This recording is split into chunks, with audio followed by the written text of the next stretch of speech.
Chapitre 6. Alors Salomon dit: L'Éternel veut habiter dans l'obscurité. Et moi, j'ai bâti une maison qui sera ta demeure, un lieu où tu résideras éternellement. Le roi tourna son visage, et bénit toute l'assemblée d'Israël, et toute l'assemblée d'Israël était debout. Et il dit: Béni soit l'Éternel, le Dieu d'Israël, qui a parlé de sa bouche à David, mon père, et qui accomplit par sa puissance ce qu'il avait déclaré en disant: Depuis le jour où j'ai fait sortir mon peuple du pays d'Égypte, je n'ai point choisi de ville parmi toutes les tribus d'Israël, pour qu'il y fût bâti une maison où résida mon nom, et je n'ai point choisi d'homme, pour qu'il fût chef de mon peuple d'Israël. Mais j'ai choisi Jérusalem pour que mon nom y résidât, et j'ai choisi David pour qu'il régnât sur mon peuple d'Israël. David, mon père, avait l'intention de bâtir une maison au nom de l'Éternel, le Dieu d'Israël. Et l'Éternel dit à David: Mon père, puisque tu as eu l'intention de bâtir une maison à mon nom, tu as bien fait d'avoir eu cette intention. Seulement, ce ne sera pas toi qui bâtiras la maison, mais ce sera ton fils, sorti de tes entrailles, qui bâtira la maison à mon nom. L'Éternel a accompli la parole qu'il avait prononcée. Je me suis élevé à la place de David, mon père, et je me suis assis sur le trône d'Israël, comme l'avait annoncé l'Éternel, et j'ai bâti la maison au nom de l'Éternel, le Dieu d'Israël. J'y ai placé l'arche où est l'alliance de l'Éternel, l'alliance qu'il a faite avec les enfants d'Israël. Salomon se plaça devant l'autel de l'Éternel, en face de toute l'assemblée d'Israël, et il étendit ses mains. Car Salomon avait fait une tribune d'airain, et l'avait mise au milieu du parvis. Elle était longue de 5 coudées, large de 5 coudées, et haute de 3 coudées. Il s'y plaça, se mit à genoux en face de toute l'assemblée d'Israël, et étendit ses mains vers le ciel.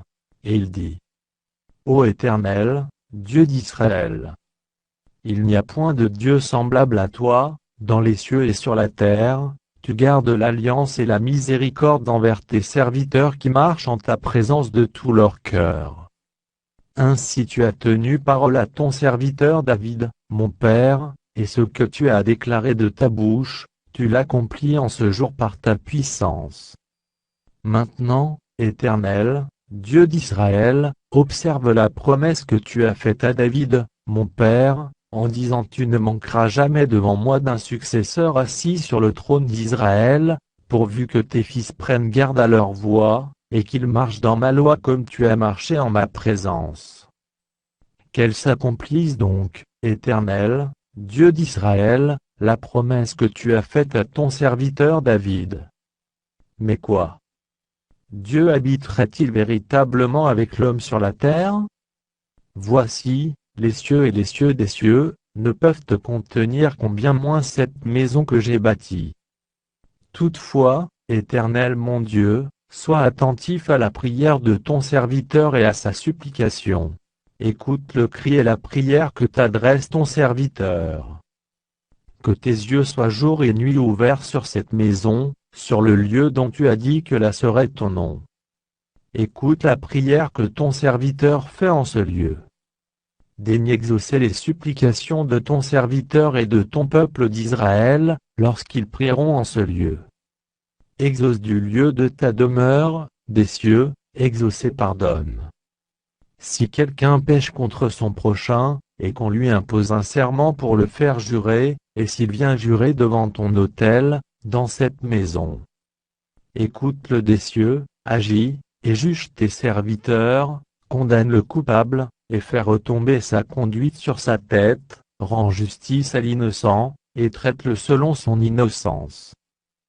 Quand ton peuple d'Israël sera battu par l'ennemi, pour avoir péché contre toi, s'ils reviennent à toi et rendent gloire à ton nom, s'ils t'adressent des prières et des supplications dans cette maison. Exauce-les des cieux, pardonne le péché de ton peuple d'Israël, et ramène-les dans le pays que tu as donné à eux et à leurs pères. Quand le ciel sera fermé et qu'il n'y aura point de pluie, à cause de leurs péchés contre toi, s'ils prient dans ce lieu et rendent gloire à ton nom, et s'ils se détournent de leurs péchés, parce que tu les auras châtiés. Exauce des cieux, pardonne le péché de tes serviteurs et de ton peuple d'Israël, à qui tu enseigneras la bonne voie dans laquelle ils doivent marcher, et fais venir la pluie sur la terre que tu as donnée pour héritage à ton peuple. Quand la famine, la peste, la rouille et la nielle, les sauterelles d'une espèce ou d'une autre, seront dans le pays, quand l'ennemi assiégera ton peuple dans son pays, dans ses portes, quand il y aura des fléaux ou des maladies quelconques. Si un homme, si tout ton peuple d'Israël, fait entendre des prières et des supplications, et que chacun reconnaisse sa plaie et sa douleur, et étende les mains vers cette maison. Exauce-le des cieux, du lieu de ta demeure, et pardonne, rends à chacun selon ses voies, toi qui connais le cœur de chacun, car seul tu connais le cœur des enfants des hommes. Et ils te craindront pour marcher dans tes voies, tout le temps qu'ils vivront dans le pays que tu as donné à nos pères.